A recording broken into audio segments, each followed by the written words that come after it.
Welcome to concept clear point. तो आपका स्वागत है भी आपके अपने चैनल पर। तो मैं आज आपके लिए जो है आपकी डिमांड पर लेके आई हूँ बीएड के फर्स्ट ईयर में जो थर्ड पेपर है टीचिंग और लर्निंग का, उसका एक बहुत ही इंपॉर्टेंट टॉपिक है शिक्षण के प्रतिमान यानी टीचिंग मॉडल। और उसमें कई मॉडल हैं जिनमें आज हम क्या है जो डिस्कस करेंगे वो है ग्लेजर। ग्लेजर बेसिक जो है, ग्लेजर का बेसिक टीचिंग मॉडल है, बुनियादी मॉडल है, उसके बारे में। पर उससे पहले हमें ये समझना है कि टीचिंग मॉडल होते क्या हैं। तो मॉडल क्या होता है, हमने जब कम्युनिकेशन के मॉडल कहते हैं तब भी हमने बात की थी कि मॉडल क्या होता है। मॉडल क्या होता है, एक आदर्श होता है, एक नमूना होता है। नमूना किस चीज का, एक छोटी चीज का। एक छोटी चीज का क्या होता है, नमूना होता है। उसे क्या बोलते हैं हम, मॉडल बोलते हैं। यानी किसी भी चीज का ढांचा, किसी का ना बनाने से पहले, जैसे मान लो एक इंजीनियर है, उसको एक पुल बनाना है, या एक कारीगर है, उसे एक कोई भी बिल्डिंग प्रिपेयर यानी बिल्डिंग को बिल्ड करना है, ठीक है। तो वो क्या है, वो उसको बनाने से पहले वो एक छोटा उसका रूप तैयार करता है, भी कैसे बनाएंगे, एक ब्लूप्रिंट तैयार करता है। और वो ब्लूप्रिंट क्या होता है, वो अपने आप में क्या होता है, यानी मॉडल होता है। और जो शिक्षा है, शिक्षा में बहुत ज्यादा इंपॉर्टेंट चीज क्या है, वो है शिक्षण और अधिगम। जब शिक्षण होगा, बढ़िया शिक्षण होगा, तो अधिगम होगा। अब अधिगम कब होगा, जब शिक्षण बढ़िया होगा। क्यों? क्योंकि जब बच्चों को समझ ही नहीं आएगा तो बच्चे सीखेंगे क्या। तो इसके लिए क्या है, जरूरी है शिक्षण जो है वो हमारा क्या होना चाहिए, प्रभावी होना चाहिए। जब शिक्षण प्रभावी होगा तो जो स्टूडेंट है वो ज्यादा से ज्यादा सीख पाएंगे, वो ज्यादा से ज्यादा उन चीजों को ग्रहण कर पाएंगे जो हम उन्हें सिखाना चाहते हैं। तो शिक्षण जो है, शिक्षण और अधिगम की प्रक्रिया को, शिक्षण और अधिगम की प्रक्रिया को, यानी शिक्षण प्रक्रिया को आसान बनाने के लिए, इजी बनाने के लिए, इंटरेस्टिंग बनाने के लिए, बच्चों को मोटिवेट करने के लिए क्या है, टीचर को कुछ मॉडल प्रिपेयर करने पड़ते हैं। मॉडल यानी एक आदर्श प्रिपेयर करने पड़ते हैं, जिससे क्या है, जो शिक्षण की प्रक्रिया है वो ज्यादा से ज्यादा सफल हो पाए, बच्चे ज्यादा से ज्यादा सीख पाएंगे। लेकिन इसमें एक चीज ये है कि जैसे हम कहते हैं कि जो टीचर होता है वो भी एक बच्चे का क्या होता है, रोल मॉडल होता है। जैसा टीचर करता है बच्चे वैसा ही करते हैं। तो यहाँ पर क्या है, टीचर जो है उसको अपने बिहेव पर, अपने एटीट्यूड पर, अपनी यानी जो भी हैबिट्स हैं उन पर, Parmeshwar Lal, good afternoon, good afternoon ma'am, good afternoon. तो क्या है उसमें, टीचर को अपने बिहेव पर, अपने यानी उस पर एटीट्यूड पर थोड़ा कंट्रोल रखना होगा। जैसे मोस्टली हम बच्चों को आजकल कहते हैं कि मोबाइल नहीं लेना, मोबाइल नहीं लेना। स्कूल में भी ये प्रॉब्लम आती है, कॉलेजेस में भी ये प्रॉब्लम आती है कि बच्चे जो पढ़ रहे हैं और मोबाइल यूज कर रहे हैं। और ये सबसे बड़ा मुद्दा क्या है, क्यों? क्योंकि जब घर में भी हम सबके सब जो पेरेंट्स हैं, चाहे भाई है चाहे बहन है, वो मोबाइल लेके बैठे हैं, तो बच्चा जो देखेगा वही करेगा, तो उसको उस अपने रोल मॉडल को। अब टीचर है क्लास में, वो फोन यूज कर रहा है, तो बच्चे भी करेंगे। अब कोई टीचर है, वो क्लास, वो स्कूल में जो है वो लेट आता है और बच्चों को कहता है भी आपको लेट नहीं आना, स्टूडेंट यानी उनको, तो स्टूडेंट वो फॉलो नहीं करेंगे। वो क्यों? क्योंकि उनके आदर्श जो है वो क्या होते हैं, टीचर होते हैं। तो टीचर क्या है, जब जो है एक रोल मॉडल होता है। और जब भी पढ़ाना होता है, पढ़ाना है, शिक्षण करना है टीचर को, तो उसको इन बातों का ध्यान रखना है कि कौन सी चीजों को ध्यान में रखा जाए जिससे शिक्षण प्रक्रिया हमारी वो क्या हो जाए, आसान हो जाए। तो ये एक प्रकार का क्या है, ये एक प्रकार का हमारे लिए एक योजना का ढांचा होता है। क्या होता है, एक योजना का ढांचा होता है। जो प्रतिमान होता है, योजना का ढांचा, कि टीचर को कौन से सब्जेक्ट मैटर लेना है, कब पढ़ाना है, शिक्षण के क्या उद्देश्य हैं, बच्चों का बिहेव कैसा है, एंट्रिंग बिहेव कैसा है, जब वो क्लास में आया था और जब उस क्लास से जाएगा तब उसके बिहेव में क्या परिवर्तन आएगा, उसके लिए मूल्यांकन करना होगा। तो बहुत सारी चीजों को इसमें ध्यान रखना है कि शिक्षण नीतियों का निर्धारण, शिक्षण नीतियों का निर्धारण ही हम क्या कहते हैं, प्रतिमान कहते हैं, शिक्षण के प्रतिमान कहते हैं। इसका मेन उद्देश्य क्या है, व्यवहार में परिवर्तन करना। और शिक्षा का उद्देश्य भी क्या है, व्यवहार में परिवर्तन करना। तो शिक्षण प्रतिमान क्या कहें, शिक्षण प्रतिमान का मतलब व्यवहार में परिवर्तन करना, शिक्षण प्रक्रिया में उन साधनों का प्रयोग करना, उन साधनों का प्रयोग करना जिससे क्या है, शिक्षण प्रक्रिया ज्यादा से ज्यादा प्रभावी हो सके, ज्यादा से ज्यादा इफेक्टिव हो सके। उन्हें हम क्या कहते हैं, शिक्षण के प्रतिमान। क्या कहते हैं, शिक्षण के प्रतिमान। अब शिक्षण के प्रतिमानों का जो मीनिंग है वो हम 3 तरह से ले सकते हैं, यानी जो भी शिक्षण के प्रतिमान होते हैं उसके कितने मीनिंग हो सकते हैं, 3 प्रकार के हो सकते हैं। शिक्षण के प्रतिमानों के जो मीनिंग प्रकार के हो सकते हैं, 3 प्रकार के हो सकते हैं। अब वो कौन-कौन से 3 प्रकार होंगे? पहला, दृश्य श्रव्य सामग्री का प्रयोग। अब दृश्य श्रव्य सामग्री क्या? जिसको हम कहते हैं इंस्ट्रक्शनल एड्स, बोलते हैं उनको, सहायक सामग्री बोलते हैं, ऑडियो विजुअल एड बोलते हैं, उनका प्रयोग करना। दूसरा, विद्यार्थी जो है उसके सामने किसी आदर्श को पेश करना, विद्यार्थी के सामने किसी आदर्श को पेश करना। आदर्श, सबसे पहला आदर्श उसका क्या है? अध्यापक। अध्यापक अपने आप को किस तरह से पेश करता है, शिक्षा के उद्देश्य क्या है, उनको ध्यान में रखना। और तीसरा तीसरा उद्देश्य क्या है कि किसी भी कार्य को पूरा करने के लिए, किसी भी कार्य को पूरा करने के लिए किसी विचार का, किसी निर्देशन का, किसी सिद्धांत का प्रयोग करना। किसी भी कार्य को पूरा करने के लिए जब हम उसमें कोई सिद्धांत रखते हैं तो उसे भी हम क्या कहते हैं? प्रतिमान। शिक्षण के प्रतिमान। अब शिक्षण के प्रतिमानों की अगर हम बात करें तो शिक्षण के प्रतिमानों के 3 रूप से हम ले सकते हैं। पहला, जिसमें क्या है, इंस्ट्रक्शनल एड्स का यूज करना। दूसरा, विद्यार्थी जो है उसको आदर्श मॉडल के रूप में उसके सामने प्रस्तुत होना। और तीसरा, किसी कार्य को शुरू करने से पहले कुछ विचारों का, कुछ सिद्धांतों को बच्चों के सामने व्यक्त करना। यानी ये क्या है? शिक्षण के प्रतिमान। शिक्षण के प्रतिमान निचोड़ हम निकालें, इसका जिस्ट निकालें तो शिक्षण के प्रतिमान क्या होते हैं? शिक्षण के प्रतिमान होते हैं वो प्रोसेस, वो ब्लूप्रिंट, वो चीजें, वो योजना, वो ढांचा जो शिक्षण को क्या बना देता है? प्रभावी, जिससे बच्चे क्या है, जल्दी सीख पाते हैं, टीचर्स और बच्चे में इंटरेक्शन हो पाता है। अब जो शिक्षण प्रक्रिया है उसमें व्याख्या करता है टीचर, क्वेश्चन पूछता है टीचर, बहुत सारी ऐसी चीजें हैं जो टीचर द्वारा पूछी जाती हैं, बच्चों द्वारा पूछी जाती हैं, प्रयोग करना है। Connection unstable.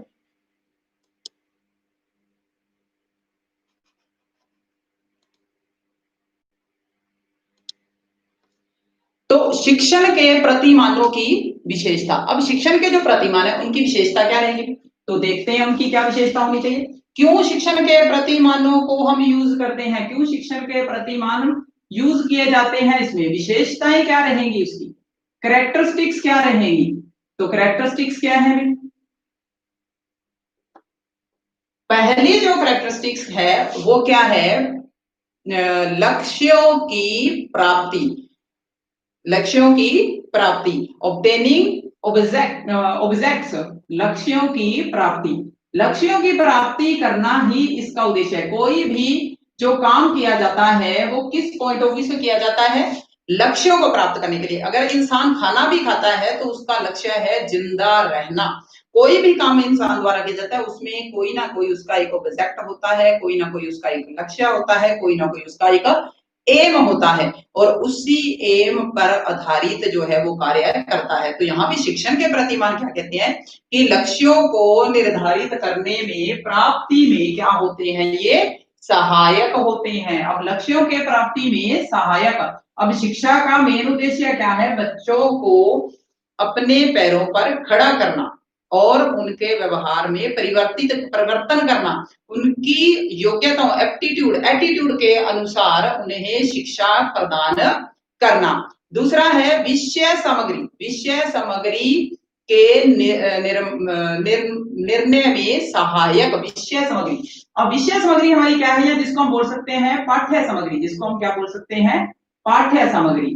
पाठ्य सामग्री के चयन में सहायक या निर्णय लेने में सहायक। निर्णय लेने में सहायक। Useful to choose materials. अब कौन कौन से मटेरियल हम यूज करते हैं? तो वो क्या कहते हैं कि पाठ्य सामग्री है। पाठ्य सामग्री क्या है हमारे पास?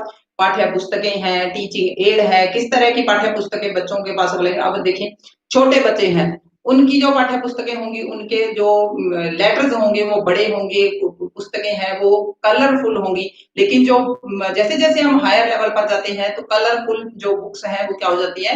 खत्म हो जाती हैं। उस तरह से क्या है कि जो पाठ्य सामग्री वो कैसी होनी चाहिए, क्वेश्चन कैसे होने चाहिए। अब छोटे बच्चों को हम क्या है ऑब्जेक्टिव टाइप क्वेश्चन देते हैं कि मैच करने वाले क्वेश्चन देते हैं, ब्लैंक वाले क्वेश्चन देते हैं ज्यादातर। क्यों? क्योंकि उनका मेंटल लेवल ही ऐसा है। और जैसे जैसे बड़ा होता जाता है इंसान, तो उसके पास क्या है, पहले कुछ वर्ड्स में क्वेश्चन आते हैं, फिर बढ़ जाते हैं, फिर ओपन एंडेड क्वेश्चन आ जाते हैं कि आपको अपने लेवल पर लिखना है।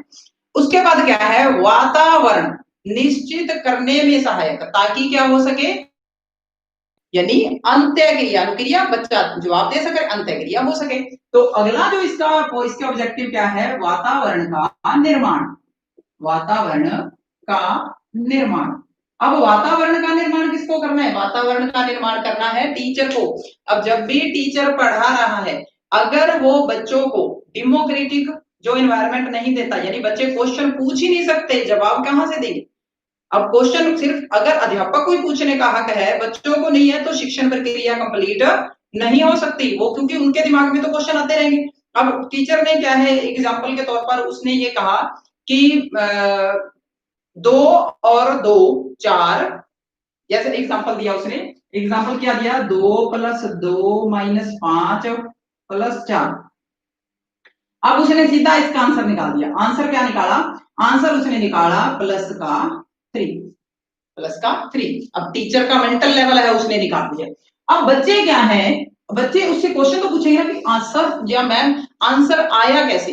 अब बच्चों को अगर ये क्वेश्चन पूछने का हक नहीं है, तो जो शिक्षण प्रक्रिया है वो कभी भी सफल नहीं हो सकती। और ये हमारे जो शिक्षा है इसमें बड़ा फॉल्ट है कि आज भी कोचिंग सेंटर चल रहे हैं। क्यों चल रहे हैं, क्योंकि कभी स्टूडेंट्स ने क्लास में पूछा नहीं। आज भी बच्चे जो है कंपटीशन जो फाइट करने से पहले क्या है, इंग्लिश की क्लास लगाते हैं, हिंदी की क्लास लगाते हैं, वही संज्ञा, वही सर्वनाम, वही नाउन, वही प्रोनाउन चलते रहते हैं। क्यों? क्योंकि उन्हें इंटरेक्शन का मौका नहीं मिला, उनसे यानी जो है अनुक्रिया का मौका नहीं मिला।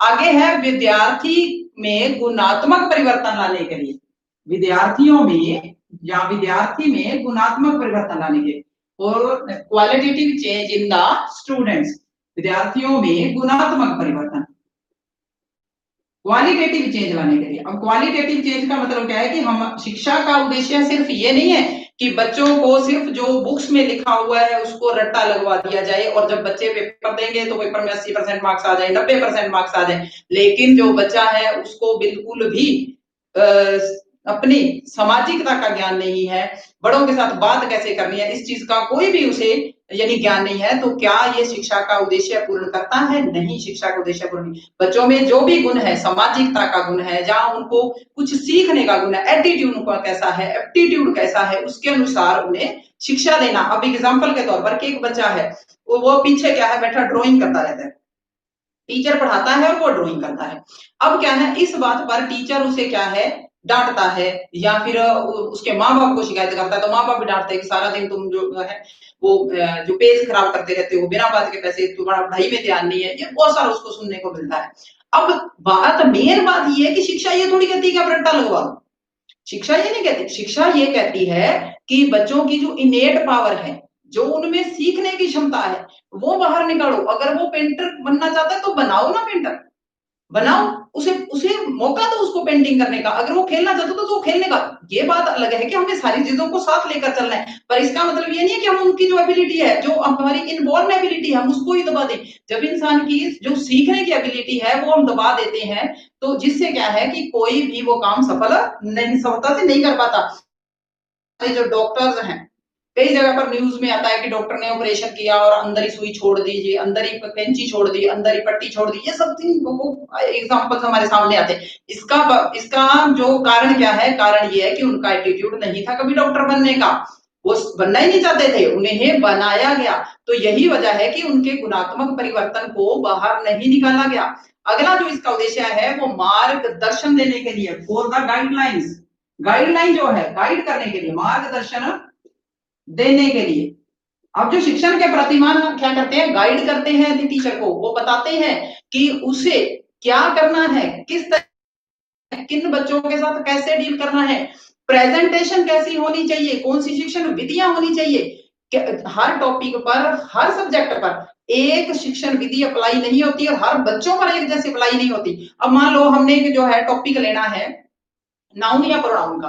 अब छोटे बच्चों पर वो क्या है, वो उसमें डिडक्टिव मेथड यूज होगा, यानी निगमन विधि यूज होगी। वो छोटी चीजों को यानी वो इनका मेंटल लेवल इतना नहीं है कि वो किन चीजों को समझ पाए। अगर बड़े बच्चों को हम करवा रहे हैं तो उनके लिए हमें क्या करना होगा, इंडक्टिव मेथड, आगमन विधि का प्रयोग करना होगा। उन्हें बता सकते हैं हम कि ये पंखा है, ये लैपटॉप है, ये कंप्यूटर है, ये जो है मार्कर है, ठीक है, ये व्हाइट बोर्ड है, ठीक है, ये जो नाम है, आप किस शहर में रहते हो, आप किस गांव में आते हो, आप स्कूल का नाम क्या है, ये सारे नाम क्या है, संज्ञा है, ये आप बता सकते हो उन्हें। लेकिन आप छोटे बच्चे को बताओगे तो नहीं कर सकते। तो इसके लिए हमें गाइडलाइन देता है कि बच्चों को पढ़ाना कैसा है, एक प्रेजेंटेशन कैसे प्रेजेंट क्या करना है, कौन सी शिक्षण विधियों का प्रयोग करना है, कौन सी टीचिंग एड्स का यूज करना है, किस तरह से आप उनके व्यवहार में परिवर्तन कर पाएंगे, कौन से उद्देश्य आपको तय करने हैं। सबसे पहले जो उद्देश्य, जैसे छोटा बच्चा है, शुरू में आता है, तो उसको उसके जो उसमें शिक्षा, उसके लिए शिक्षा का उद्देश्य क्या होता है कि एक ही उद्देश्य होता है जब वो शुरू में आता है कि उसे क्या है,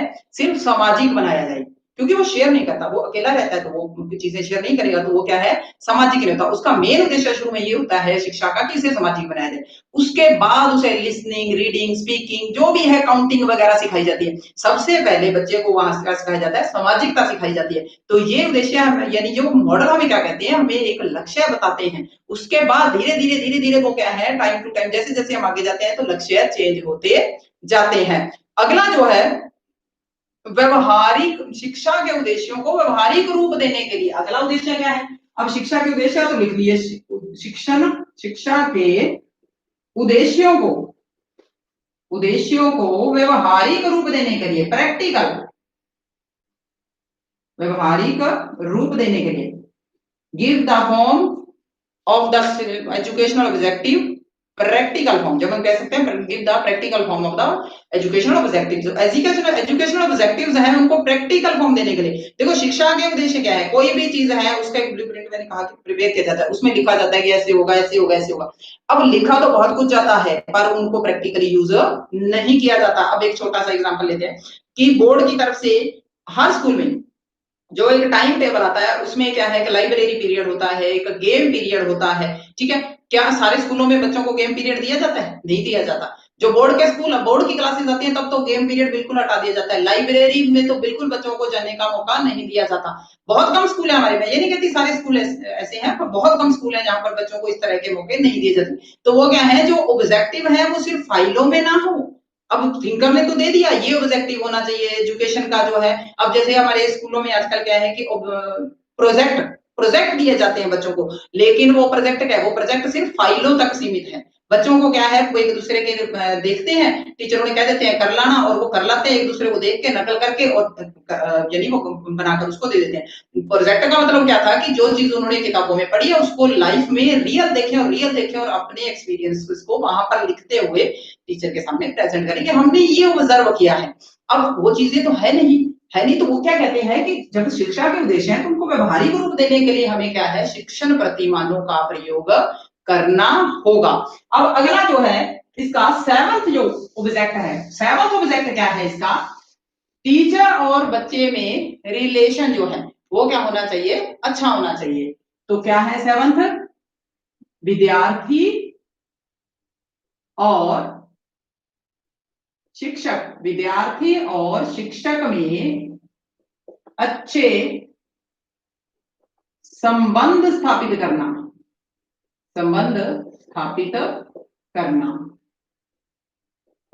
तो क्या है उनमें, क्या है, जो बॉन्ड है उन दोनों में, टीचर में और स्टूडेंट में जो एक रिलेशन है वो क्या होना चाहिए, ऐसा रिलेशन हो उन दोनों के बीच में कि वो एक दूसरे को समझे, वो एक दूसरे को जब भी एक दूसरे को मिले तो उन्हें लगे कि हम एक दूसरे को जानते हैं। अब हमारे स्कूलों में क्या है, बहुत सारी क्लासों में ऐसे बच्चे होते हैं जो टीचर को जानते तक नहीं। टीचर को जानने का मतलब यहाँ नहीं है कि वो नाम से नहीं जानते, कभी उनसे सीधी इंटरेक्शन हुई नहीं, वो आते हैं स्कूल में और चले जाते हैं, उनके साथ किसी तरह की कोई इंटरेक्शन नहीं होती। तो इंटरेक्शन होनी जरूरी है। तो वो क्या कहते हैं, शिक्षण मॉडल हमें क्या कहते हैं, जब हम ये दिमाग में टीचर रखता है कि शिक्षा का मेन उद्देश्य क्या है, बच्चे को सामाजिक बनाना, तो सबसे पहले उसकी इंटरेक्शन होगी। तो ये क्या कहते हैं, टीचर जो है बच्चों के साथ अच्छे संबंध बनाएगा। कब, जब बच्चों से क्वेश्चन होगा, बच्चों से इंटरेक्शन होगी, बच्चों से अंत्यक्रिया होगी, बच्चे एक दूसरे के साथ अंत्यक्रिया करेंगे, तब क्या है, शिक्षा का उद्देश्य पूर्ण हो पाएगा। तो आगे है मनोवैज्ञानिक शक्तियों का प्रयोग। अब अगला उद्देश्य, अगला इसकी विशेषता क्या है, मनोवैज्ञानिक शक्तियों का प्रयोग। अब मनोवैज्ञानिक शक्तियों का प्रयोग में क्या आएगा, इसमें क्या है कि कोई भी बच्चा है जब भी स्कूल में आता है तो उसमें क्या है, अपने एक एप्टीट्यूड होते हैं। जब भी वो जन्म लेता है स्कूल में आता है तो आएगा ही, उसमें अपने एप्टीट्यूड होते हैं, अपने एप्टीट्यूड होते हैं, वो अपने तरीके से सीखता है, कोई दूसरा उसे सिखाता नहीं है। तो मनोवैज्ञानिक शक्तियों में कि उसमें जो है उसके दृष्टिकोण कैसे हैं, ठीक है, उसका नजरिया कैसा है किसी चीज को, उस चीज को प्रयोग में लाना, वो किस चीज लाइफ को देख कैसे रहा है, किस चीज को कैसे देख रहा है। अब एक एग्जांपल के तौर पे एक बच्चा है, वो बहुत ज्यादा डरपोक है, ठीक है, और वो क्या है, किसी भी चीज को देखता है, कोई चीज उसके सामने कोई काट भी रहा है तो बहुत ज्यादा डर जाता है। क्या ध्यान रखना है, मनोवैज्ञानिक शक्तियों का प्रयोग करना है कि बच्चे सोचते क्या है, वो बनना क्या चाहते हैं, वो किस माहौल में रहना चाहते हैं। अगर हम माहौल उनको ऐसा दे देंगे जहां पर वो डर का माहौल होगा तो फिर बच्चे बहाना बनाना शुरू कर देंगे कि मुझे स्कूल नहीं जाना, मैं मेरा तो आज पेट दर्द हो रहा है, मेरा सिर दर्द हो रहा है। तो वो क्या है, क्यों हो रहा है, क्यों, क्योंकि उनके जो अकॉर्डिंग वहां वातावरण में उन्हें एनवायरमेंट प्राप्त नहीं हो रहा। अब अगला आता है रोचकता पैदा करने के लिए, टू क्रिएट इंटरेस्ट, रोचकता पैदा करने के लिए, टू क्रिएट इंटरेस्ट। तो इंटरेस्ट कैसे होगा, जब बच्चे जो हैं किसके साथ, टीचर के साथ क्या करेंगे, इंटरेक्ट करेंगे, क्लास में उनसे पूछा जाएगा, तो फिर बच्चे क्या है, अपने आप को ये फील करेंगे कि हम जिस एनवायरमेंट में जा रहे हैं वो हमारा है, वो हमारा स्कूल है। और जिससे क्या है कि वो ज्यादा से ज्यादा पढ़ाई में क्या देंगे, इंटरेस्ट यानी उनका बढ़ेगा और उनका ध्यान बढ़ेगा। नहीं तो वो स्कूल से कटते हैं, घर आते हैं तो माँ बाप लड़ते हैं, स्कूल में जाते हैं तो टीचर की डांट काटनी पड़ती है, और एक वो ज्यादा उनको कहते हैं तो फिर एक दिन वो एक डंडा खाते हैं, दूसरे दिन फिर हाथ कर देते हैं कि लो मार लो। ठीक, तो क्यों, क्योंकि रोचकता तो है नहीं, आना पड़ रहा है स्कूल में, उनकी मजबूरी है। मजबूरी में इंसान नहीं सीखता, कब सीखता है, जब चीजें रोचक हो जाती है। बच्चे गाने जल्दी सीखते हैं, कार्टून देखते हैं, फिल्में देखते हैं, मोबाइल देखते हैं, क्यों, क्योंकि उनमें रोचकता है, उनके मन की चीजें हैं वहां पर। तो अगर हम जो हम पढ़ा रहे हैं वो भी उनके अकॉर्डिंग हो जाए। अकॉर्डिंग ये नहीं कि जो बच्चा कह रहा है कि खेलने चले जाओ पीरियड के टाइम में तो हम खेलने ले जाएंगे, नहीं, उसमें क्या है कि शिक्षण विधि ऐसी हो जाए कि उन्हें क्रिएट हो जाए। जरूरी थोड़ी शिक्षण विधियां, हमारे शिक्षण जो के प्रतिमान है कि बहुत सारी चीजों को हमें ध्यान में रखना है, बहुत सारे प्रभावी हो जाती है, बहुत ज्यादा प्रभावी हो जाती है, जिससे बच्चे ज्यादा से ज्यादा इंटरैक्ट करने की कोशिश करते हैं, सीखने की कोशिश करते हैं। सीखना इंसान कब चाहता है, जब उसके लिए वो चीजें क्या हो जाती हैं, इंटरेस्टिंग हो जाती हैं। ये शिक्षण प्रतिमानों की क्या थे, कैरेक्टरिस्टिक्स थे, यानी नॉर्मल सी बात थी कि हमें क्या है, कोई भी काम है, सीधा भी है और उसके इंटरेस्ट की जो है वो चीज नहीं है वहां पर, भूख लगी है लेकिन उसके लिए उसके इंटरेस्ट का खाना नहीं है, यानी जो उसे अच्छा लगता है वो नहीं है, तो वो करेगा, वो खाना पसंद नहीं करेगा। तो वही बात एजुकेशन में है। एजुकेशन में टीचर को एक रोल मॉडल के रूप में वहां पे प्रेजेंट होना है अपने आप को, और जो उसको प्रेजेंटेशन करनी है वो किस तरह से करनी है, शिक्षण विधियां कौन सी प्रयोग करनी है, टीचिंग एड कौन सी प्रयोग करनी है, उन चीजों को ध्यान में जब वो रखता है तो उसे क्या बोलते हैं, शिक्षण के प्रतिमान। ये तो थे शिक्षण के प्रतिमान। और इसके साथ जो हमारा मेन जो टॉपिक है वो है ग्लेजर का बुनियादी शिक्षण प्रतिमान, ग्लेजर का मॉडल। अब जो ग्लेजर थे वो क्या थे, वो शिक्षाविद थे, शिक्षण की फील्ड में है तो शिक्षाविद हैं, और उन्होंने इन चीजों को ध्यान में रखा कि बच्चे जो है वो यानी शिक्षण की प्रक्रिया में सिखाने के लिए हमें किन्हीं किन चीजों को ध्यान में रखना है। अब ग्लेजर ने जब ये प्रतिमा दिया था यानी शिक्षण का मॉडल दिया था, किन चीजों को उन्होंने ध्यान में रखा था उसकी बात हम करते हैं। तो सबसे पहले हम ये देखते हैं उन्होंने मॉडल दिया कब था। उन्होंने ये मॉडल दिया था बुनियादी जो है शिक्षण प्रतिमान को दिया था 1962 में, 1962 में यानी 1962 में उन्होंने ये मॉडल दिया। उनका प्रतिमान जो है, उनका ये मॉडल है, ये आधारित है, किस पर आधारित है, साइकोलॉजिकल प्रिंसिपल पर, यानी मनोवैज्ञानिक सिद्धांतों पर आधारित है। ये मेन बात है, उन्होंने क्या है, मनोवैज्ञानिक सिद्धांतों पर इनका जो मॉडल है वो जो डिपेंड करता है मनोवैज्ञानिक सिद्धांतों पर, साइकोलॉजिकल प्रिंसिपल पर। अब जैसे साइकोलॉजिकल प्रिंसिपल उनका, उन्होंने क्या है इस चीज में, इस चीज को यानी ध्यान रखा है अपने मॉडल में कि जब भी शिक्षण हो, जब भी शिक्षण हो तो शिक्षण का स्तर जो है, शिक्षण का जो लेवल है वो कैसा होना चाहिए, वो लो टू हाई होना चाहिए, लो टू हाई, यानी निम्न से उच्च की ओर, यानी प्रक्रिया उच्च की ओर जाएगी। लेकिन सबसे पहले हमें यह ध्यान रखना है कि प्रक्रिया को शुरू कहां से करना है, क्योंकि बिना बेस के कोई बिल्डिंग खड़ी नहीं हो सकती। अगर आप पहली सीढ़ी पर चढ़ेंगे तब पहली सीढ़ी से ही आप अगली अगली सीढ़ी पर, एंड वाली सीढ़ी पर पहुंचेंगे। अगर आप ये सीढ़ी पर पहुंच जाए तो आप नहीं पहुंच सकते। अगर हम लिफ्ट की बात करें, वो भी पहले नीचे से चलना शुरू करेंगे, अगर आपको ऊपर जाना है फिर हो जाएगी। वो भी अपने हिसाब से जरूरतों से संबंधित है। जो शिक्षण प्रक्रिया होनी चाहिए उसमें किन चीजों का ध्यान है, बच्चों की जरूरतों के अनुसार होनी चाहिए। शिक्षण प्रक्रिया किसके अनुसार होनी चाहिए, according to the needs of the students, according to the needs of students, बच्चों की जरूरतों के अनुसार ऑफ स्टूडेंट्स। उनकी जरूरतें क्या है, वो सीखते क्या है। जैसे आज की जरूरत हमारी क्या है, आज की जरूरत है टेक्नोलॉजी, आज की जरूरत है सामाजिकता, आज की जरूरत है सहयोग, आज की जरूरत है कंप्यूटराइजेशन। ये चीजों को ध्यान में हमें रखना है। जब हम इन चीजों को ध्यान में रखते हैं तो शिक्षण प्रक्रिया के भिन्न भिन्न चरण है, जो डिफरेंट डिफरेंट चरण है, उनको हम इकट्ठा करते हैं। अब टीचर जो है वो इस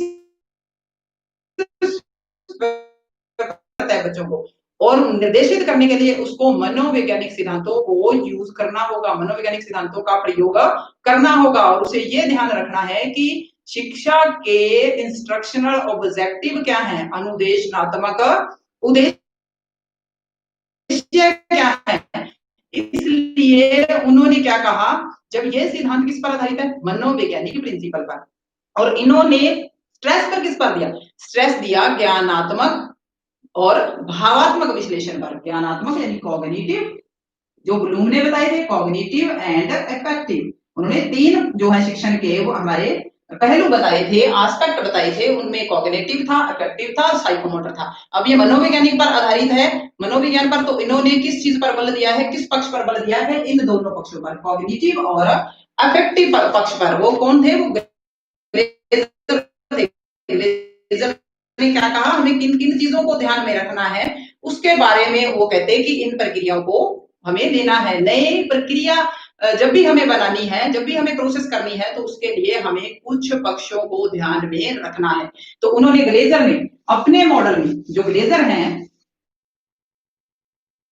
उन्होंने शिक्षण प्रक्रिया में ग्लेजर जो है, उन्होंने ग्लेजर ने शिक्षण प्रक्रिया में, शिक्षण प्रक्रिया में चार तत्वों को ध्यान में रखा। वो कहते हैं चार ऐसे तत्व हैं, चार ऐसे एलिमेंट्स हैं जिनको ध्यान में रखना है, और शिक्षण प्रक्रिया तब कंप्लीट होगी। शिक्षण का प्रतिमान उन्होंने दिया, जिसमें उन्होंने क्या कहा, चार तत्व हैं। सबसे पहले जब हम कोई भी काम करते हैं, कोई भी इंसान है कभी भी बिना उद्देश्य के काम नहीं करता। हम पानी भी बिना उद्देश्य के नहीं पीते। पानी कब पीते हैं, जब प्यास लगती है। अब हमें प्यास ही नहीं लगी, हमें पता है कि शरीर को पानी की कमी नहीं है, तो हम पीते ही नहीं। अब जब हम खाना खाते हैं तो भी, सोते भी हम किसी उद्देश्य से, क्यों, क्योंकि हमारा माइंड जो है वो थक जाता है, वो रेस्ट जाता है। हर काम का एक कोई ना कोई उद्देश्य होता है, कोई किसी भी छोटे से छोटे काम के पीछे क्या होता है, एक ऑब्जेक्ट होता है, कोई एम होता है हमारा। तो वो यहाँ क्या कहते हैं, सबसे पहले क्या होने चाहिए, इंस्ट्रक्शनल ऑब्जेक्टिव। सबसे पहले हम किसका ध्यान रखना है, इंस्ट्रक्शनल ऑब्जेक्टिव का। इंस्ट्रक्शनल ऑब्जेक्टिव को इंग्लिश में कहते हैं, इंस्ट्रक्शनल ऑब्जेक्टिव कहते हैं इंग्लिश में, और हिंदी में क्या कहते हैं, हिंदी में कहते हैं अनुदेशनात्मक उद्देश्य। अनुदेशनात्मक उद्देश्य, ऐसे उद्देश्य जो शिक्षा से संबंधित हैं। इन उद्देश्यों को ध्यान में रखकर हमें शिक्षा बच्चों को देनी है। अब अनुदेशनात्मक उद्देश्यों में ज्ञान का स्तर क्या होगा, ज्ञान का स्तर क्या होगा, किन उद्देश्यों को ध्यान में रखना है। इसमें तीन तरह के उद्देश्य आते हैं। वो कहते हैं कि इसमें कितने तरह के उद्देश्य आते हैं, तीन तरह के। पहले उद्देश्य है स्कूल के उद्देश्य, पहला उद्देश्य किसका है, स्कूल का। अब स्कूल का उद्देश्य क्या है, भी स्कूल के उद्देश्य में, स्कूल जो है किस पर्पज से खोला गया है। स्कूल के आर्थिक उद्देश्य हैं, राजनीतिक उद्देश्य है, क्या उद्देश्य है, पहले इन चीजों को ध्यान में रखना है। स्कूल के क्या उद्देश्य है, स्कूल किस तरह का जो है दृष्टिकोण अपनाता है, किसके प्रति, समाज के प्रति, शिक्षा के प्रति उसका कैसा दृष्टिकोण है, इस चीज को ध्यान में रखना है। दूसरा जो है किसका, विद्यार्थी का उद्देश्य, विद्यार्थी किस पर्पज से जा रहा है, विद्यार्थी किस पर्पज से जा रहा है स्कूल में, विद्यार्थी के उद्देश्य। विद्यार्थी के उद्देश्य में क्या आएगा, विद्यार्थी सीखना क्या चाह रहा है, विद्यार्थी क्या सीखना चाह रहा है, उसके एप्टीट्यूड कैसे हैं, उसका एटीट्यूड कैसा है, उसकी एबिलिटी कितनी है किसी चीज को सीखने की, उसकी प्रीवियस नॉलेज कितनी है, कितनी नॉलेज वो लेकर आया है या कितनी नॉलेज हमें उसे देनी है।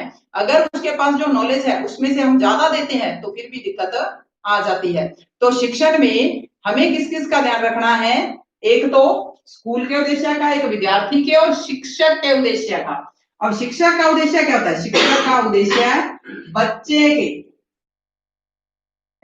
बच्चे के व्यवहार में परिवर्तन लाना और ऐसी शिक्षण विधियों का प्रयोग करना, ऐसी पाठ्य सामग्री का प्रयोग करना जिससे शिक्षण ज्यादा से ज्यादा प्रभावी हो सके और बच्चे ज्यादा से ज्यादा, जो स्टूडेंट्स हैं वो ज्यादा से ज्यादा गेन कर पाए। अगर वो शिक्षण प्रक्रिया में इन तत्वों का प्रयोग नहीं करता तो बच्चे सीख नहीं पाते। अब देखें, एक आपने जो है भारत का नक्शा आपने बताया, यानी मैप दिखाया, और मैप दिखाकर उन्हें पहले ये बताया कि कौन से जो स्टेट है वो साउथ में है या नॉर्थ में है या ईस्ट में है या साउथ ईस्ट में है, किस में है। फिर हम उसे क्या है बाद में उनकी जो कैपिटल्स बताई, अब उन्हें ये बताया कि नॉर्थ है, ईस्ट है, ये वो। अब जब हम उनसे पूछ रहे हैं, कोई क्वेश्चन पूछ रहे हैं कि जो श्रीलंका है वो भारत की कौन सी डायरेक्शन में है, नेचुरल बात है उनके दिमाग में क्या है, वो मैप बना हुआ है, मैप उन्होंने देखा है। तो अगर उन्हें देखा है तो वो क्या कहेंगे, साउथ में है। ईस्ट का पूछेंगे तो ईस्ट का बताएंगे, साउथ। अब उन्हें डायरेक्शन तो कम से कम पता चली ना, जब उन्हें डायरेक्शन ही नहीं पता, वो डायरेक्शन पता कब चली, जब उनके सामने उसे प्रेजेंट किया गया। अब टीचर जो है वो, उसका टीचर का उद्देश्य क्या होता है, बच्चे को ज्यादा से ज्यादा इस तरीके से पढ़ाए कि उसके मेंटल लेवल तक जाए। वो मेंटल लेवल उसका उतना नहीं है जितना हमारा है, यानी बच्चे से बहुत चीज कुछ टीचर सीखता है लेकिन उसका मेंटल लेवल नहीं है। अब देखें, एक छोटा सा एग्जांपल और लेते हैं कि जो टेंस है, ठीक है, या फिर कोई भी टॉपिक है, जैसे प्लस का है, माइनस का है, या फिर टेबल है, ठीक है, या संज्ञा है, सर्वनाम है, ये बच्चे शुरू से सीखते हैं लेकिन फिर भी बार बार रिपीट होते होते होते होते हो बीए तक पहुंच जाते हैं, वही टॉपिक, वही नाउन, वही प्रनाउन को बीए तक आते हैं, वही टेंस क्यों आते हैं। अब टीचर क्या करता है, हमारी जो मोस्टली जो दिक्कत आती है बच्चों को, कि अगर उन्हें सिक्स्थ में उन्होंने क्या है प्रॉफिट और लॉस का क्वेश्चन पढ़े, प्रॉफिट और लॉस सीखा, प्रॉफिट और लॉस के क्वेश्चन उन्होंने सीखे, तो वही क्वेश्चन जो है वो 7th में भी आते हैं, फिर वही क्वेश्चन 8th में भी आते हैं, वही क्वेश्चन आते हैं। अब टीचर क्या कहते हैं कि ये 6th में किए तो थे, ये तो आते, वो कॉन्सेप्ट दोबारा से रिपीट नहीं की जाती। अब वो अगर वो शिक्षाविद ने जो भी हमारे स्कॉलर है, एजुकेशनिस्ट है, उन्होंने इसको व्यू दिया है कि आप 6th में भी रखो, 7th में भी रखो, 8th में रखो, रखने का पर्पस क्या है कि बच्चों को बार बार उन चीजों को रिपीट करेंगे तभी वो सीख पाएंगे। अब जब हम उन्हें ये कह देते कि सीखा तो था, सीखना अगर उन्हें पता होता कि सीखा था, भूलेंगे नहीं, तो फिर दोबारा से उसको पढ़ने की क्या जरूरत थी, इसीलिए रखा गया ना। तो इसलिए उनके उद्देश्य, उनके मेंटल लेवल को भी ध्यान में रखना है कि जब चीजों को बार बार पढ़ा जाता है और लेवल के हिसाब से चीजें सिखाई जाती हैं, पहले उनको सिर्फ उनकी छोटे छोटे क्वेश्चन आएंगे, डेफिनेशन आएंगी, फिर थोड़ा सा उनको एक्सप्लेन किया जाएगा, फिर उन्हें रियल लाइफ में डाला जाएगा, तभी बच्चे क्या है ज्यादा सीख पाते हैं। अगला जो है, ये तो था हमारा भी, यानी पहले 4 तत्वों में हमें किसे ध्यान में रखना है, इंस्ट्रक्शन ऑब्जेक्टिव्स को, अनुदेशनात्मक उद्देश्यों को, इसमें 3 उद्देश्य हमने ध्यान में रखने हैं। अब देखिए दूसरा उन्होंने क्या कहा, दूसरा है इंस्ट्रक्शनल प्रोसेस, इंस्ट्रक्शनल प्रोसेस। अब इंस्ट्रक्शनल प्रोसेस में क्या आएगा, इंस्ट्रक्शनल प्रोसेस में अनुदेशनात्मक, यानी उसको क्या कहते हैं, प्रक्रिया कहते हैं, अनुदेशनात्मक प्रक्रिया। अनुदेशनात्मक प्रक्रिया में क्या रहेगा कि जो भी प्रोसेस हो रही है वो किस पर्पस से होगी, उसमें किन चीजों को हमने ध्यान में रखना है। अब प्रस्तुतिकरण टीचर कैसे करेगा, टीचर को जो प्रस्तुत करना है, प्रेजेंटेशन करनी है, वो कैसे करनी है, इसमें क्या आएगा, प्रोसेस रहेगी क्या। अब देखो, टीचर क्लास में आया, उसने लेक्चर दिया और चला गया, तो ये प्रोसेस उसकी तरफ से हुई है, स्टूडेंट की तरफ से नहीं हुई। उन्होंने क्या है, किसी तरह की कोई क्वेश्चनिंग नहीं की। अगर उन्हें कुछ क्वेश्चन पूछा भी नहीं गया कि क्वेश्चन है तो आप उन्हें पूछ सकते हैं। अब जैसे अब लेक्चर चल रहा है, हमारा लाइव चल रहा है, अगर किसी को दिक्कत है, पहले ही हम इस बात कमेंट कर चुके हैं कि अगर किसी को कोई भी किसी तरह का डाउट है, प्रॉब्लम है, तो आप कमेंट करें। तो अगर आपको मौका ही नहीं दिया जाएगा तो जो सीखी गई चीजें हैं वो क्या है, एक बार आप सुन लोगे, फिर इधर वाले कान से आएंगे, इधर वाले कान से जाएंगे। क्यों? क्योंकि आपने सिर्फ सुना है, आपने उसे ग्रहण नहीं किया, उसे असेमिलेट नहीं किया। असेमिलेट करने के लिए क्वेश्चन तो दिमाग में आते हैं कि ये कैसे हो गया। अब देखिए अनुदेशनात्मक प्रक्रिया, अनुदेशनात्मक प्रक्रिया में क्या होगा जब वो प्रोसेस चलती है। अब देखो पहले उद्देश्य हमने तय किया, अब वो उद्देश्य हमारी क्लास में आ गया। क्लास में टीचर कैसे इंटरेक्ट होता है बच्चों के साथ, उनकी जो अंत्य क्रिया कैसे होती है, पूरी क्लास से अंत्य क्रिया कैसे होती है, बच्चों एक बच्चे से अंत्य क्रिया कैसे होती है, यानी इंटरेक्शन कैसे होती है टीचर और बच्चे में, बच्चे और टीचर में, और स्टूडेंट टीचर और क्लास में। यानी क्लास में तीन तरह की इंटरेक्शन होती है। एक तो टीचर पूरी क्लास से इंटरेक्ट होती है जिसमें क्या है क्वेश्चन पूछे जाते हैं, एक्सप्लेन किया जाता है, शिक्षण सामग्री का प्रयोग किया जाता है। अब जब तक हम टीचिंग एड यूज नहीं करेंगे तो बच्चे देखेंगे ना, स्टूडेंट देखेगा नहीं तो समझ नहीं आएगा। आजकल तो स्कूलों में प्रोजेक्ट वगैरह तक लगा दिए गए हैं ताकि उन्हें ज्यादा से ज्यादा, स्कूल है चाहे कॉलेज है कोई भी है, तो प्रोजेक्ट का यूज हम क्यों करते हैं, क्यों, क्योंकि उन चीजों को हम इजिली समझा पाए, उन चीजों को इजिली गेन कर पाए बच्चा। तो शिक्षण के उद्देश्यों को तब कंप्लीट होंगे जब उसको एक प्रोसेस में डाला जाएगा। और इसमें क्या है, जो बच्चा का जो व्यवहार है उसको हमें कैसे कहेंगे, शाब्दिक, यानी वो क्वेश्चन पूछे, ठीक है। संकेत अधिगम हो सकता है, संकेत हम दे सकते हैं किसी चीज का, उत्तेजना उनमें क्रिएट करना। एग्जाम्पल के तौर पर कि आपने उनसे पूछा कि जो ताजमहल है वो किस नदी के किनारे पर है, अब उन्हें जवाब नहीं आया। अब उन्हें क्या है कि कहीं पढ़ा होगा भी जो ताजमहल है, जो आगरा है वो किस नदी के किनारे पर है, जमुना नदी के किनारे पर। अब देखें, अब नदियां आप पहले पढ़ा चुके हैं, अब आपने पूछा किसके बारे में है, ताजमहल के बारे में। अब ताजमहल जो अब आपने पूछा कि जो दिल्ली है वो किस नदी के किनारे पर है, वो कहेंगे जमुना, क्योंकि उन्होंने कहीं आपने पढ़ाया था। अब आप पूछोगे कि जो गंगा, जो जमुना है उनका, जो गंगा और जमुना का मिलन कहाँ होता है, उनका संगम स्थल कहाँ है, अब नदियां पढ़ा चुके हैं तो नेचुरल बात है उनके दिमाग में आएगा कि वो उत्तर प्रदेश में है। तो वो क्वेश्चन का जवाब देने की क्वेश्चन आंसर यानी कोशिश करेंगे, भी हो सकता है गंगा हो, तो वो जवाब देंगे कि गंगा नदी के किनारे, जमुना नदी के किनारे, ठीक है। तो वो क्या है, उन्होंने बताया दिल्ली जो है वो जमुना नदी के किनारे पर है, जमुना वहां से जा रही है इलाहाबाद उससे आगे, क्योंकि आप मैं पढ़ा चुके हैं। तो उसमें क्या है कि वो क्वेश्चन देने की क्या करेंगे, कोशिश करेंगे कि जो है उत्तेजना क्रिएट होगी उनमें कि ऐसा होगा। तो जैसे हम कह सकते हैं कि जो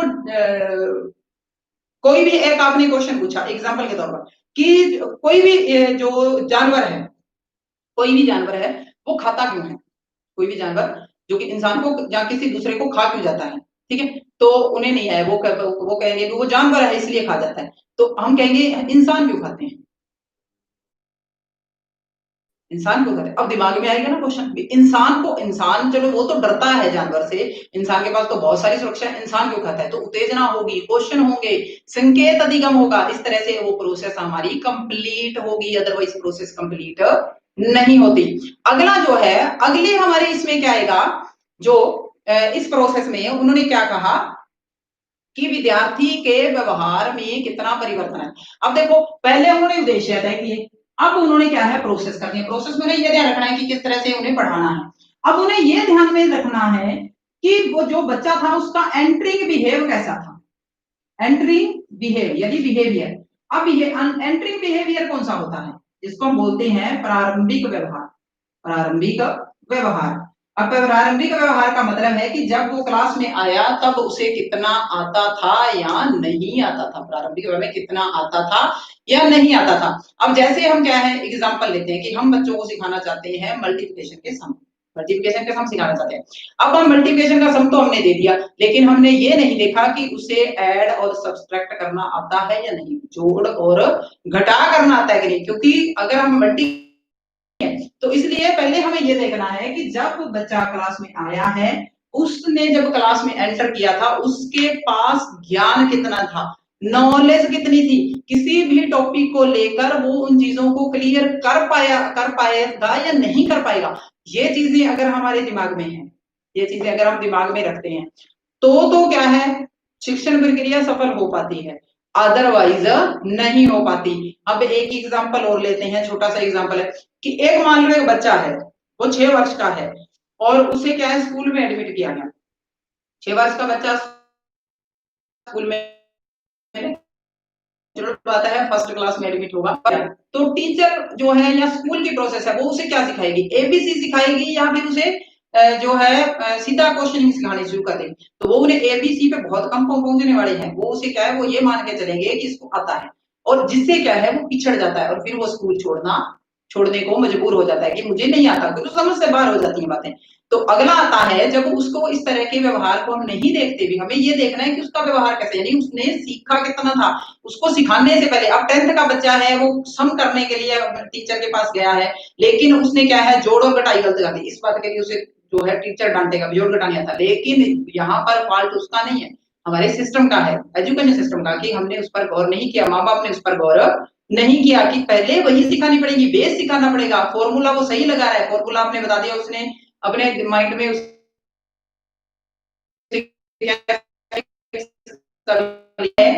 कि परफॉर्मेंस जो है, परफॉर्मेंस का क्या रहेगा, evaluation, performance evaluation, performance evaluation, performance evaluation.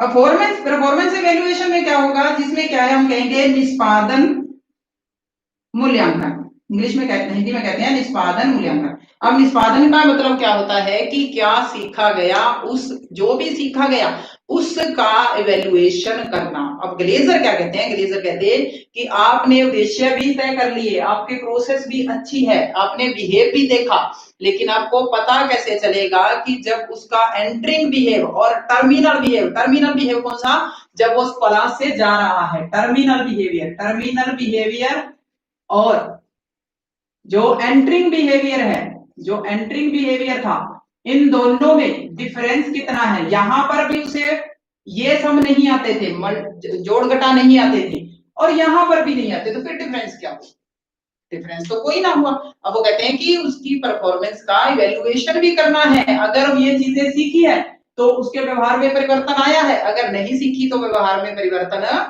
नहीं आया। तो इन्होंने क्या है, फिर उसको क्या किया जाएगा, उसका मूल्यांकन किया जाएगा। क्या किया जाएगा, उसका मूल्यांकन किया जाएगा। नेटवर्क प्रॉब्लम आ जाती है बार बार। उसके बाद क्या है, तो हम करते हैं ग्लेजर के मॉडल की विशेषताएं, characteristics of Glazers basic teaching model. अब कैरेक्टरिस्टिक्स क्या है ग्लेजर के मॉडल की, ग्लेजर के मॉडल की जो कैरेक्टरिस्टिक्स क्या रहेगी, तो क्या है मॉडल की कैरेक्टरिस्टिक्स, देखते हैं। कैरेक्टरिस्टिक्स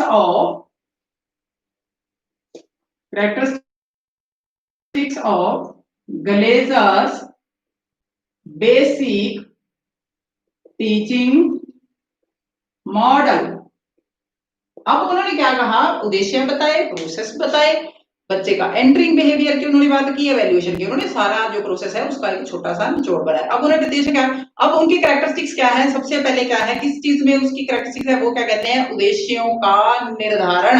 अब पहला है उद्देश्यों का निर्धारण। उनकी विशेषता क्या है, वो कहते हैं कि जब भी शिक्षण प्रक्रिया शुरू करनी है तो क्या करना है, उद्देश्यों का निर्धारण करना है। फॉर्मेशन ऑफ ऑब्जेक्टिव्स, ऑब्जेक्टिव को पहले हमें फॉर्मेट करना है कि हमारी शिक्षा के उद्देश्य क्या है, हम किस तरह का परिवर्तन चाहते हैं बच्चों में, किस तरह की उन्हें एजुकेशन देनी है। अब छोटे बच्चों को सिर्फ हमें सामाजिकता सिखानी है और उन्हें पहचान सिखानी है, बड़े बच्चों पर जैसे जैसे क्लास बढ़ती जाएगी वैसे वैसे शिक्षा के उद्देश्य भी क्या होते जाएंगे, चेंज होते जाएंगे। दूसरा उन्होंने क्या कहा, जो पाठ्य सामग्री है, पाठ्य सामग्री को व्यवस्थित करना। अगला उन्होंने क्या कहा, पाठ्य सामग्री को व्यवस्थित करना। पाठ्य सामग्री व्यवस्थित कैसे होगी, पाठ्य सामग्री को व्यवस्थित करना, व्यवस्थित करने का मतलब है कि जब भी आप पढ़ाएं, ऑर्गेनाइज सब्जेक्ट जो मैटर है उसको, सब्जेक्ट मैटर को, टीचिंग जो मटेरियल है उसको ऑर्गेनाइज करना। ऑर्गेनाइज का मतलब है कि जब भी जो टॉपिक है पढ़ाया जाए उसमें आपको ये ध्यान रखना है कि सबसे पहले क्लियर करनी क्या है, कॉन्सेप्ट कौन सी क्लियर करनी है।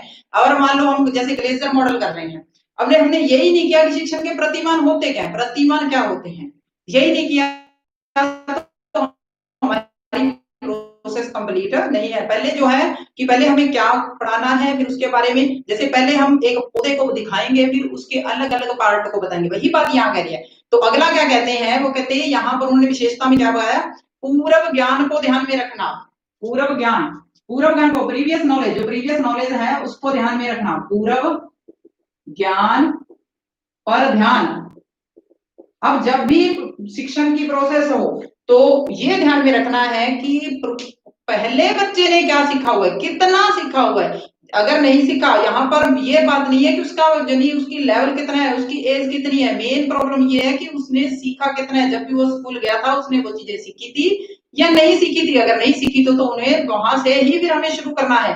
उसने क्या कहा है कि हमें हायर लेवल पर जाना है, लेकिन हायर लेवल पर जाने के लिए पहले लो से चलना पड़ेगा। वो कहते हैं लो से चलो और हायर की ओर जाए आगे। अब जो चौथी विशेषता उन्होंने बताई वो कहते हैं अध्यापक का दक्ष होना।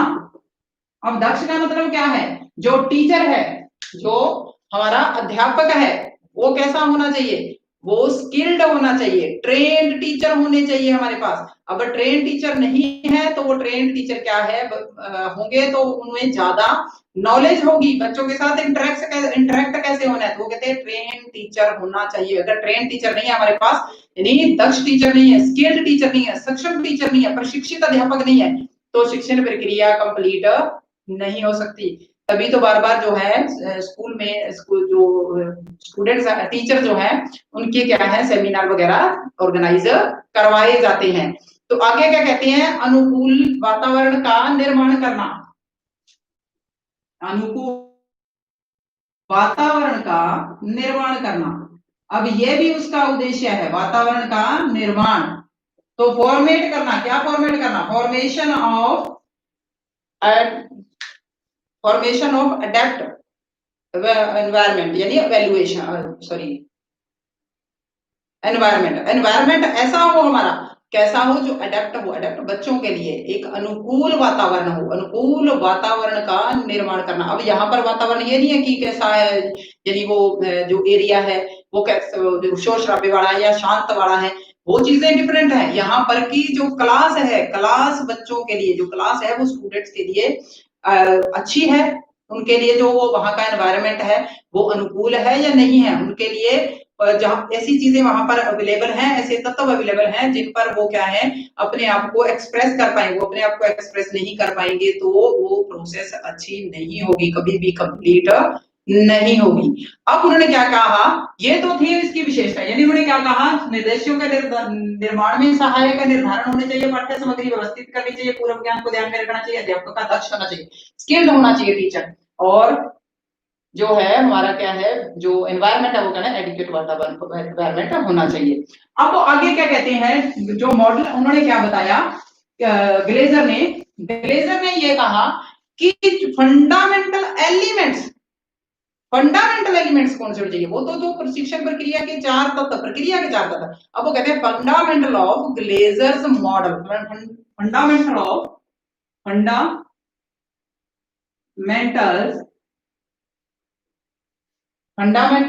एलिमेंट्स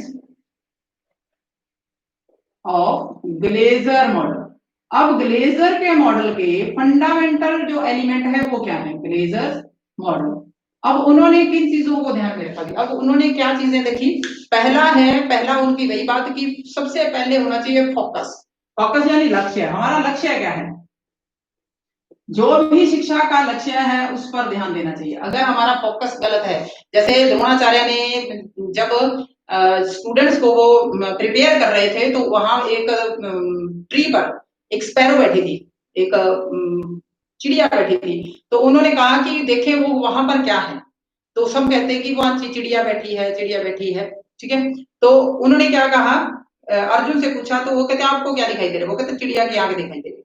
यानी हमारा लक्ष्य वो क्या है, वो चिड़िया की आंख है, यानी लक्ष्य की तरफ ध्यान देना चाहिए। सबसे पहले किस पर ध्यान होना चाहिए, लक्ष्य की। अब फिर आता है सिंटैक्स, दूसरा क्या है सिंटैक्स। अब सिंटैक्स का मतलब क्या है, सिंटैक्स का मतलब संरचना, सिंटैक्स का मतलब संरचना, ये उन्होंने फंडामेंटल बताई। संरचना में क्या है, शिक्षा को प्रभावी बनाने के लिए उसमें उद्देश्य कैसे होने चाहिए, विद्यार्थी का व्यवहार किस तरह से हम परिवर्तित कर पाए, यानी क्रियाओं पर जोर देना। इसका मतलब क्या है, क्रियाओं पर जोर देना, बच्चों को ज्यादा से ज्यादा इंटरेक्ट करना, लर्निंग बाय डूइंग, चाहे वो कैसे भी वो इंटरेक्ट हो चाहे करके सीखे, तो इसलिए उसमें क्या है क्रियाओं पर जोर देना।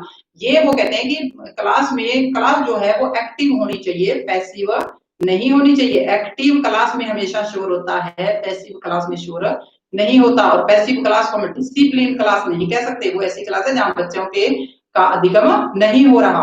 अगला वो क्या कहते हैं, प्रतिक्रिया का सिद्धांत। प्रतिक्रिया का सिद्धांत क्या होता है, प्रिंसिपल ऑफ रिएक्शन, प्रतिक्रिया का सिद्धांत, प्रिंसिपल ऑफ रिएक्शन,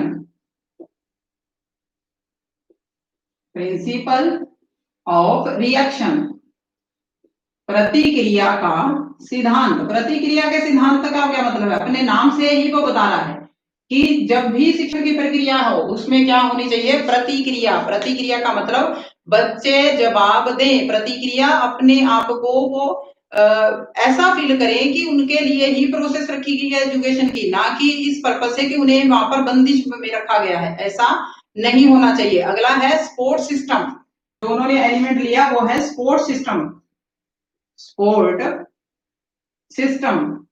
अब सपोर्ट सिस्टम क्या कहते हैं, अभी सपोर्ट सिस्टम कहते हैं सहायक प्रणाली। प्रणाली, सहायक प्रणाली का मतलब क्या है, सहायक प्रणाली में ऐसा जो हमारा शिक्षण है, शिक्षण में कौन कौन सी जो तत्व है हमें मदद करते हैं। तत्व कौन से मदद करते हैं, एजुकेशनल ऑब्जेक्टिव्स को पूरा करने में जो है हमें एनवायरनमेंट मदद करता है, टीचिंग एड मदद करती है, पाठ्य पुस्तकें मदद करती हैं, टेक्स्ट बुक जो होती हैं, हमारी शिक्षण विधियां मदद करती हैं। तो जो सिस्टम है शिक्षण में, शिक्षण को प्रभावी बनाने के लिए, बच्चे के व्यवहार में परिवर्तन करने के लिए हमें किन किन चीजों की सपोर्ट की जरूरत है। अगला आता है सोशल सिस्टम, उन्होंने अगला बताया सोशल सिस्टम। सोशल सिस्टम का मतलब सामाजिक प्रणाली, सामाजिक प्रणाली। अब ये सब अपने नाम से इंडिकेट करते हैं कि शिक्षण प्रक्रिया में जब प्रतिमान तैयार किया जाता है तो किन किन चीजों को ध्यान में रखना है। सामाजिक प्रक्रिया का मतलब जो क्लास का वातावरण है, क्लास का एनवायरनमेंट है, वो डेमोक्रेटिक होना चाहिए, डिक्टेटरशिप नहीं। डिक्टेटरशिप का मतलब कि वहां पर सिर्फ टीचर की नहीं चलनी चाहिए, बच्चों की होनी चाहिए, कि बच्चों के पॉइंट ऑफ व्यू से सिखाया जाना चाहिए, बच्चों के हाँ जो जवाब मांगे जाने चाहिए, बच्चों को क्वेश्चन पूछने की स्वतंत्रता होनी चाहिए, उनसे टीचर को अनुक्रिया देने की स्वतंत्रता होनी चाहिए। और लास्ट जो है वो है इवेल्युएशन। इवेल्युएशन, इवेल्युएशन में क्या आता है, मूल्यांकन। मूल्यांकन में वो क्या कहते हैं कि टीचर जो है मूल्यांकन करेंगे, students they give feedback, feedback दी जाएगी। फीडबैक का मतलब क्या, प्रोसेस कैसी रही, उन्हें समझ आया या नहीं आया। जैसे मैं आप लोगों से फीडबैक मांग रही हूँ कि आपको समझ आया या नहीं आया, आपकी तरफ से फीडबैक होगा। कोई भी समस्या है, कोई भी डाउट है, कोई भी प्रॉब्लम है तो आप बोल सकते हैं। तो ये उन्होंने क्या कहा कि शिक्षण प्रक्रिया में ये मॉडल अपने आप को क्या कहते हैं, मॉडल का मतलब यहाँ पर कुछ खड़ी हुई चीज नहीं है, कोई ढांचा नहीं जिसे हम यूज कर, वो कहते हैं इन चीजों को आपने ध्यान में रखना है, इन तत्वों को, एलिमेंट्स को, इनको ध्यान में रखना है जब भी शिक्षण प्रक्रिया होगी। अगर आपके जो एलिमेंट्स, आप इन एलिमेंट्स को ध्यान में रखते हैं तो शिक्षण प्रक्रिया कंप्लीट हो रही है, अदरवाइज नहीं हो रही। वो क्यों नहीं हो रही, क्योंकि शिक्षण सिर्फ अध्यापक की तरफ से हो रहा है, अधिगम बच्चों की तरफ से नहीं हो रहा। अब शिक्षण के, शिक्षा के दो पार्ट हैं, शिक्षा के दो पार्ट हैं, और वो कौन कौन से हैं ये सब जानते हैं। एक है शिक्षा, यानी उसका दो पार्ट कौन से हैं, पहला है शिक्षण, शिक्षण में teaching, and other is learning, other is learning, जिसको क्या हम बोलते हैं, अधिगम। अब दोनों से जुड़कर शिक्षा बन रही है, दोनों से जुड़कर। टीचर के पॉइंट ऑफ व्यू से ये हुआ, लेकिन स्टूडेंट्स के पॉइंट ऑफ व्यू से ये नहीं हुआ। तो यहाँ तो जो उनका जोड़ घटा है, सीधा सा भी हम मैथ का रूल लगाए तो सही नहीं हो रहा, कंप्लीट नहीं हो रही। इस वजह से शिक्षण प्रक्रिया क्या है हमारी सफल नहीं होती। इसके लिए वो क्या कहते हैं, आप उद्देश्य भी तय करेंगे, आप संरचना भी लेंगे। संरचना मतलब आपको क्या पढ़ाना है, विद्यार्थियों को किस तरह से पढ़ाना है, रिएक्शन होगी, सपोर्ट सिस्टम भी होगा, सामाजिक प्रणाली भी, और एजुकेशन कब होगा, जब फीडबैक मिलेगी। अब फीडबैक के दो फायदे होते हैं। फीडबैक का एक फायदा होता है टीचर को, उसे ये पता चल जाता है कि जो स्टूडेंट्स है वो कितना सीख पाए, और दूसरा जो है टीचर को ये पता चल जाता है कि उसकी शिक्षण प्रक्रिया में कहीं कोई जहां कमी थी वो कहाँ थी। अब मान लो एग्जांपल के तौर पर कि जो स्टूडेंट्स हैं वो क्या है, प्रोनाउंसिएशन उनकी सही नहीं है, चाहे वो हिंदी की बात करें चाहे इंग्लिश की बात, किसी भी लैंग्वेज की बात करें। तो यहाँ पर क्या है, जब वो उनसे लिसनिंग की जाती है या उन्हें स्पीकिंग करने को बच्चों को बोला जाता है, तो वहां उन्हें कहा जाता है, वहां वो पता चलेगा कि यहाँ दिक्कत बच्चों में नहीं है, या हो सकता है कि टीचर की जो प्रोनाउंसिएशन है वो खुद की गलत हो, तो यहाँ टीचर को खुद भी सीखने का मौका मिलता है। कोई भी कहीं भी हम किसी भी सब्जेक्ट की बात कर सकते हैं। तो जब हम मूल्यांकन करते हैं, वैल्यूएशन करते हैं, फीडबैक मिलती है, तो फीडबैक से क्या मिलता है? सुधार, इम्प्रूव होती है, इम्प्रूवमेंट होती है। ऑल एजुकेशन सिस्टम इम्प्रूवमेंट की। तो इम्प्रूवमेंट कब होगी? When we get feedback from the students. अगर स्टूडेंट से हम फीडबैक नहीं लेंगे तो कम्युनिकेशन जो है, जो हमारी शिक्षण प्रक्रिया है वो कंप्लीट नहीं होगी, शिक्षण प्रक्रिया कंप्लीट नहीं होगी। तो ये था हमारा ग्लेजर का मॉडल, जिसमें हमने पहले शिक्षण के प्रतिमान के बारे में पढ़ा, उनकी विशेषताएं पढ़ी और फिर ग्लेजर का मॉडल किया। कल जो हमारा टॉपिक रहेगा वो नेक्स्ट रहेगा शिक्षण का मॉडल जो है, और उसके बारे में कल हम डिस्कस करेंगे। क्लास का टाइम जो है वो आपका जो है